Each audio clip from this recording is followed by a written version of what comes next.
महाराज सब में रहो, सब में रहो, पर एक अपनी जिह्वा, एक अपनी नेत्र श्रवण, कुछ इंद्रियां ऐसी हैं जिसको भगवान को समर्पित कर कर रहना।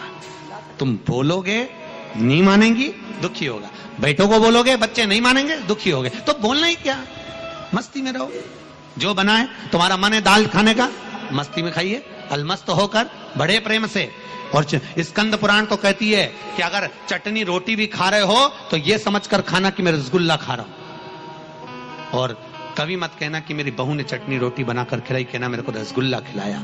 स्कंद पुराण कहती है 3 दिन तक लगातार रसगुल्ले को याद करोगे, चौथे दिन रसगुल्ला तुम्हारे सामने होगा। यह पक्का है, ये पक्का। प्रैक्टिकल करना, ऐसा नहीं कि सीवर वाला महाराज कहीं झूठ बोल के चले जाए। प्रैक्टिकल जरूर करो। हम पहले भी कथा में बोले प्रैक्टिकल करना जरूरी है। एक महाराज जी प्रवचन में कह रहे थे शराब नहीं पीना चाहिए, शराब पीने वाला व्यक्ति गटर में पड़ा होता है, नाली में पड़ा होता है, ये गंदा नाली का पानी है, मत पियो। उसी में महाराज का पहचान वाला बैठा था, उठ के खड़ा हो गया और खड़ा होकर बोला, महाराज इतनी बड़ी बड़ी बात कह रहा, तेरा सग्गा भाई पी के तो गटर में पड़ा, तो हमको ज्ञान दे रहा, तेरे भाई को क्यों नहीं देता? महाराज जी को क्रोध नहीं आया। महाराज जी ने अपने प्रवचन में कहा, भैया देख, मैं भी प्रवचन दे रहा हूं, मेरा भाई भी प्रवचन दे रहा है, बस अंतर इतना है मैं मुंह से समझा रहा हूं, मेरा भाई प्रैक्टिकल करके दिखा रहा है। बात तुझे समझना, समझ तुझ में होना चाहिए। तू क्या समझे, या तो मुंह से समझ जा। तो मेरा निवेदन है, आपको ऐसा लग रहा हो सीवर वाले महाराज झूठ बोल रहे हो, मिश्रा जी झूठ बोल रहे हो, तो प्रैक्टिकल करके देखना। 3 दिन तक आपके मन में जो भाव आएगा, आज मेरे को पूरनपोली खाने की याद आएगी, 2 दिन 3 दिन तक तुम पूरनपोली को याद रखो, चौथे दिन कहीं से भी पूरनपोली, पक्का विश्वास कर भरोसा, तुम याद करो।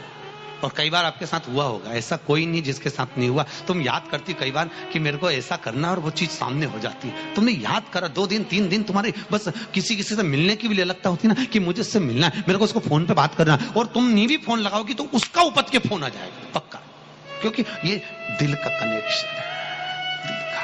पहले तो मोबाइल नहीं चलते थे, जीजियों चलते थे क्या?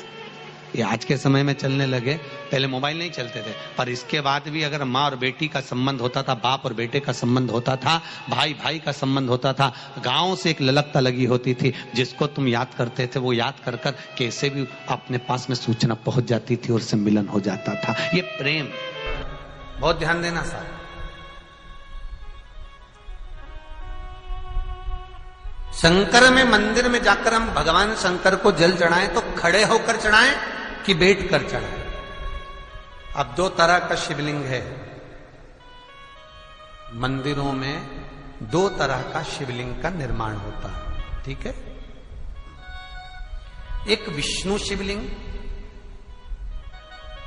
एक शक्ति पार्वती शिवलिंग।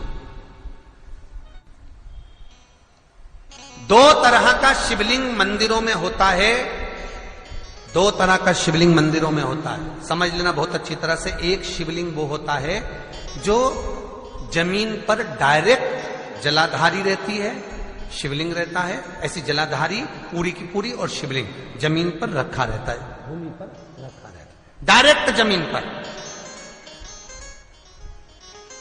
आप जल ले जाकर चढ़ाए, निकल गया रास्ते से। एक शिवलिंग जो जमीन पर डायरेक्ट शंकर भगवान की जलाधारी और शिवलिंग रखा रहता है, वो शक्ति शिवलिंग कहलाता है। माता पार्वती का हस्त कमल उस शिवलिंग के सम्मुख में, और दूसरा शिवलिंग एक डमरू जैसा होता है। अब वो हम उसको कैसे वर्णन, एक डमरू शिवलिंग होता है, ऐसा उसका स्टैंड होता है, ऐसा स्टैंड होता है, नीचे शिवलिंग रखने की जगह होती, फिर ऐसा होता है, फिर उसके ऊपर इस तरह शिवलिंग रखा होता है। एक दर्शन करें आप लोगों ने।